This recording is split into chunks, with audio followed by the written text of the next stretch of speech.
வணக்கம் நண்பர்களே, முக்கியமான டாப்பிக்கை இந்த பதிவில் பார்க்க போகிறோம். நேற்று ஒரு காவல் அதிகாரி வாகனம் இல்லாமல் நார்மலாக டிஎஸ்பி அந்தஸ்தில் இருக்கக்கூடிய போலீஸ் அதிகாரிக்கு போலீஸ் ஜீப் அப்படின்னு சொல்லிட்டு ஒன்று இருக்கும். அந்த ஜீப்பில் போகாமல் அவர் நடந்து போயிருக்காரு. அந்த வீடியோவை தமிழக மீடியாக்கள் வைரலாக ஷேர் பண்ண அந்த டிஎஸ்பிக்கு கொடுத்த நேர்மையாக இருந்ததுனால அந்த டிஎஸ்பிக்கு கொடுத்த அந்த வாகனத்தை திரும்ப உயர் அதிகாரிகள் வாங்கிட்டாங்க. அதனால நடந்தே போன ஆஃபீஸுக்கு நடந்தே போன டிஎஸ்பி அப்படின்னு சொல்லிட்டு மீடியாக்கள் தலைப்பு செய்தியாக வெளியிட்டாங்க. உடனே எஸ்பி பார்த்தீங்க அப்படின்னா அதற்கு மறுப்பு செய்தி வெளியிட்டிருக்காரு. இது எங்கே நடந்திருக்கு? மயிலாடுதுறை மதுவிலக்கு பிரிவு டிஎஸ்பி சுந்தரேசன் அவர் தான் நடந்து போனார். மயிலாடுதுறை எஸ்பி என்ன மறுப்பு செய்தி வெளியிட்டிருக்காருன்னா, டிஎஸ்பிக்கு வாகனம் பொலிரோ வாகனம் அவருக்கு கொடுக்கப்பட்டிருந்துச்சு. அந்த பொலிரோ வாகனம் வேறு அலுவல் பணிக்கு பயன்படுத்தப்பட்டதுனால அதை வாங்கிட்டு அதுக்கு பதிலாக இன்னொரு வாகனம் கொடுக்கப்பட்டுருச்சு.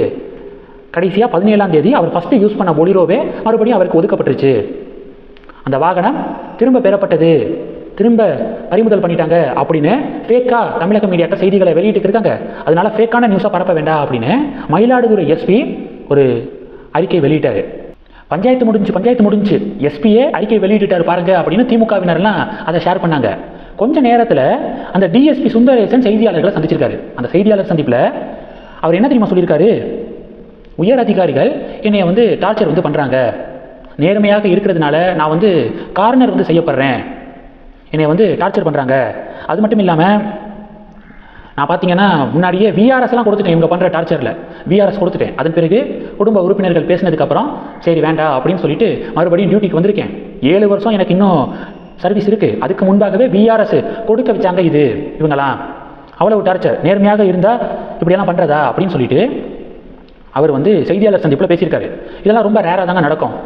டிஎஸ்பி அந்தஸ்தில் இருக்கக்கூடிய ஒரு காவல்துறை உயர் அதிகாரி தன்னை விட அதிகாரத்தில் இருக்கக்கூடிய அதிகாரிகளை பார்த்து குற்றச்சாட்டை முன் வச்சிருக்காரு. டேவிட்சன் தேவாசீர்வாதம் அவர்கள், இவர் தான் சட்டம் ஒழுங்குடைய ஏடிஜிபி, அடுத்து உளவு பிரிவுடைய ஹெட்டு செந்தில்வேல் அவர்கள், அடுத்து மயிலாடுதுறையுடைய எஸ்பி, இவங்க மேலெல்லாம் விமர்சனம் பண்ணியிருக்காரு. மயிலாடுதுறையுடைய மதுவிலக்கு பிரிவுடைய டிஎஸ்பி இப்போது அவர் நடந்து போன வீடியோ இதெல்லாம் வைரலாக ஷேர் ஆனிச்சா. இப்போ அண்ணாமலை களமிறங்கியிருக்காரு. அண்ணாமலையும் முன்னாள் காவல்துறை உயர் அதிகாரி தான், எக்ஸ் ஐபிஎஸ். அவர் என்ன சொல்லியிருக்காருன்னா, திமுக அரசாங்கத்திற்கு கடும் கண்டனத்தை பதிவு செஞ்சிருக்காரு. நேர்மையாக இருக்கக்கூடிய அதிகாரிகள் திமுக அரசில் இருக்கவே முடியாதா? நேர்மையாக இருந்தால் இவ்வளவு பிரச்சனைகளை அவங்க ஃபேஸ் பண்ண வேண்டியதாக இருக்குது அப்படின்னு அண்ணாமலை ஒரு பெரிய அறிக்கை வெளியிட்டிருக்காரு. அது மட்டும் இல்லாமல் இந்த மயிலாடுதுறையுடைய மதுவிலக்கு பிரிவுடைய டிஎஸ்பி இருக்கார்ல, அவர் லாஸ்ட் இயர் நவம்பரில் தான் மயிலாடுதுறைக்கு வந்திருக்காரு. அதுவும் பணியிட மாற்றம் செய்யப்பட்டு மயிலாடுதுறைக்கு வந்திருக்காரு.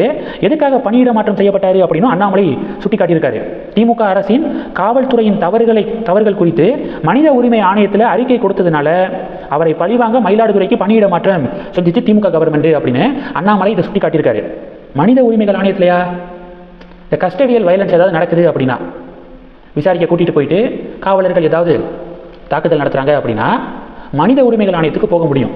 மனித உரிமைகள் ஆணையத்தில் அந்த கம்ப்ளைண்ட் பண்ணால் சம்பந்தப்பட்ட காவல்துறை அதிகாரிகள் மீது விசாரணை நடத்த மனித உரிமைகள் ஆணையம் உத்தரவை பிறப்பிப்பாங்க. அப்படி ஒரு கேஸு ஓய்வு பெற்ற காவல்துறை இன்ஸ்பெக்டர் கஸ்தூரி 63 வயசில் அவங்க கொலை செய்யப்படுறாங்க, மர்டர் கேஸு. அதில் சஸ்பெக்ட்ஸ் அப்படின்னு சொல்லிட்டு வளையாபதி பிரபு அப்படிங்கிற 2 பேரை கைது பண்ணி காவல்துறை அடிச்சிருக்காங்க. நிறையா கஸ்டடியல் வயலன்ஸ் நடந்திருக்கு. ஸோ இது ஹியூமன் ரைட்ஸ் கமிஷனுக்கு போயிருக்கு. மனித உரிமைகள் ஆணையம் என்ன பண்ணியிருக்காங்கன்னா, அந்த வளையாபதி பிரபு அவங்க மேலே கஸ்டடியல் வயலன்ஸ் நடந்துச்சா அப்படிங்கிறத விசாரித்து அறிக்கையை சப்மிட் பண்ணுங்க அப்படின்னு இவருக்கு தான் மயிலாடுதுறை மதுவிலக்கு பிரிவுடைய டிஎஸ்பி இப்போ நடந்து போனார்ல சுந்தரேசன், அவர்கிட்ட தான் ஹியூமன் ரைட்ஸ் கமிஷன் அந்த பொறுப்பை கொடுத்தாங்க. அவர் விசாரணையெல்லாம் நடத்தி ஹியூமன் ரைட்ஸ் கமிஷனுக்கு ரிப்போர்ட்டை சப்மிட் பண்ணுறாங்க. அந்த ரிப்போர்ட்டில் ஆமாம் கஸ்டடியல் வயலன்ஸ் நடந்துச்சு, அந்த சஸ்பெக்ட்ஸ் மீது கஸ்டடியல் வயலன்ஸ் நடந்து அவங்க இப்போ வரைக்கும் ஹாஸ்பிட்டலில் ட்ரீட்மெண்ட் எடுக்கக்கூடிய நிலைமைக்கு தள்ளப்பட்டிருக்காங்க அப்படின்னு ரிப்போர்ட்டாக கொடுத்தாரு. ஸோ இதுக்கு பழி வாங்குறதுக்காக தான் அவரை பணியிட மாற்றம் செஞ்சுருக்காங்க மயிலாடுதுறைக்கு அப்படின்னு சொல்லிட்டு அண்ணாமலை சுட்டி காட்டியிருக்காரு. அடுத்து என்ன சொல்லியிருக்காரு அப்படின்னா, மதுவிலக்கு பிரிவுடைய டிஎஸ்பியாக அவர் பதவியேற்ற சார்ஜ் எடுத்துக்கிட்டதுலேருந்து நேர்மையாக பல விஷயங்கள் பண்ணியிருக்காரு. சட்டவிரோத மது விற்பனையில் ஈடுபடுறாங்களே அவங்க மேலேயும், போதைப் பொருள்களை விற்கிறாங்களே அவங்க மேலேயும் கடும் ஆக்ஷன் எடுத்தவர் சுந்தரேசன் அவர்கள். இல்லீகலாக மது விற்பனை செய்த 23 டாஸ்மாக் பார்களை க்ளோஸ் பண்ணியிருக்காரு. இல்லீகலாக மது விற்பனை செய்த 1200 பேர் மேலே வழக்கு பதிவு பண்ணியிருக்காரு. 700 பேரை சிறைக்கு அனுப்பியவர். சார்ஜ் எடுத்துக்கிட்ட இந்த சில மாதங்கள்லேயே இப்படி அதிரடியான ஆக்ஷன் பண்ணியிருக்காரு. ஸோ இப்படி நேர்மையாக இருந்தால் தான் திமுக அரசுக்கு பிடிக்காது அப்படின்னு சொல்லிட்டு ஸோ இப்போ இன்னும் அவரை மேலும் அலைக்கழிக்கிறாங்க அப்படின்னு அண்ணாமலை சமூக வலைதளத்தில் பதிவிட அண்ணாமலையுடைய ட்விட்டர் பதிவும் பேசு பொருளாக மாறி இருக்கு. காவல்துறையுடைய மினிஸ்டர் யார்? முதல்வருடைய டிபார்ட்மெண்ட்டில் இப்படி ஒரு டிஎஸ்பி அந்தஸ்தில் இருக்கக்கூடிய ஒரு காவல் அதிகாரி உயர் அதிகாரிகள் மீது இவ்வளவு கம்ப்ளைண்ட் பண்ணுறாரு.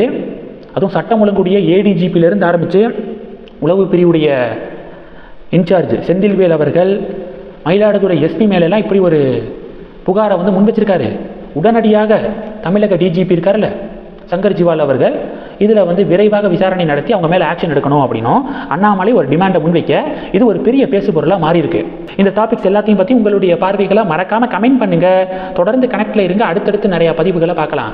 நம்ம சேனலுக்கு சப்போர்ட் பண்ணணும் அப்படின்னு ஆசைப்பட்டீங்கன்னா நான் பேசக்கூடிய வீடியோக்கு கீழே நன்றி அப்படிங்கிற ஆப்ஷன் இருக்குது. அதை கிளிக் பண்ணி உங்களால் முடிந்த தொகையை சேனல் வளர்ச்சிக்காக கொடுத்து உதவி செய்யலாம்.